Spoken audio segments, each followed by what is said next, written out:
अपने पति सुख की कामना की और जार की संगत में चंचला भी रहने लगे। चंचला यहाँ पाप करने लगी, बिंदुग्न वहां पाप अपने भोग रहा है। एक दिन की बात, चंचला अपने परिवारजनों के साथ में गई तो थी अपने शरीर सुख को भोगने।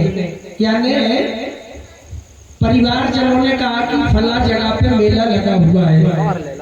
अब मेला को क्या बना दिया लोगों ने, अपने सौंदर्य प्रसाधन भोग भोगने का साधन। पहले मेला काय का लगता था, पूजा पाठ। जैसे हमारा मेला लगता है सबसे बड़ा काय के लिए, कुंभ का मेला। कुंभ का मेला काय का है, सिर्फ गंगा में स्नान करने का और गंगा घाट पर पूजा करने का, ये है मेला का भाव।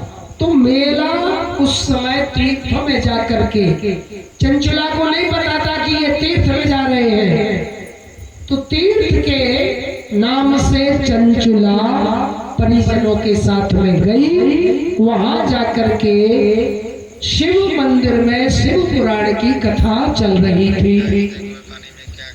पंडित जी ने अर्धाली श्लोक सुनाया, चंचला के कान में वो श्लोक गया।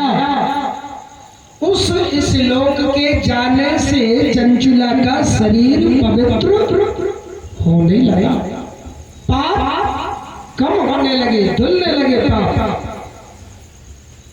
पंडित जी ने उस कथा के समय पर व्याख्या चल रही थी कि पत्नी धर्म, पत्नी को पति की कैसे सेवा करना चाहिए, और जो पत्नी पति से दूसरे पुरुष के साथ रमण करती है उसके लिए क्या यम के दूत दंड देते हैं।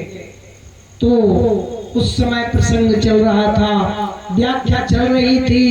व्यास जी कह रहे थे कि ऐसी व्यभिचारिणी पत्नी जब मृत्यु को प्राप्त होती है, नरक में जाती है, तब उसके लिए यम के दूत गरम लोहे की परिघ शरीर में डालते हैं। चंचला ने इतना सुना, चंचला कप गई चंचला, और कथा समापन होने का बाट निहारने लगे। कथा समापन हुई, सब लोग श्रोता जाने लगे, व्यास जी भी जाने लगे। चंचला पैरों में गिरी, बोले महाराज अभी आप ये सुना रहे थे, तो ये क्या वास्तव में ऐसा होगा? क्यों? चंचला तो वास्तव में व्यभिचारिणी हो गई थी, वो पति के सुख से वंचित थी, पर शरीर काम की अग्नि में धधक रहा था। काम शांत करने के लिए उसने जार जाति के पुरुष से प्रेम कर लिया। अब चंचला को ब्राह्मण ने बताया, बोला बिल्कुल बात सही है, अगर तुम्हें बचना है तो शिव की भक्ति करो। भगवान भूत भावन भोले बाबा बड़े कैसे हैं? आशुतोष तुम अब डरदानी, आरती हरहु दीन जन जानी। आशुतोष भगवान सारी आशाओं को पूरा करने वाले हैं और डरदानी है। नया एक जल की बूंद स्पर्श, एक बेलपत्र, एक बहेलिया ने शिवरात्रि की कथा में है, वो सुनाएंगे 2-3 दिन में। तो एक शिवरा बहेलिया बेल के पत्र पर चढ़ा था, शिवरात्रि का दिन था, एक बेलपत्र उसके शरीर से स्पर्श होके टूट के शिवलिंग पे गिर गया।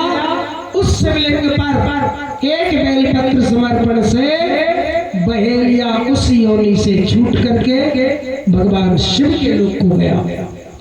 ऐसे भगवान भूत बाबा बोले बाबा। तो चंचुला उस दिन से अपनी उस वृत्ति को बदलकर भगवान की भक्ति करने लगे। भगवान बुद्ध बाबा बोले बाबा मिट्टी के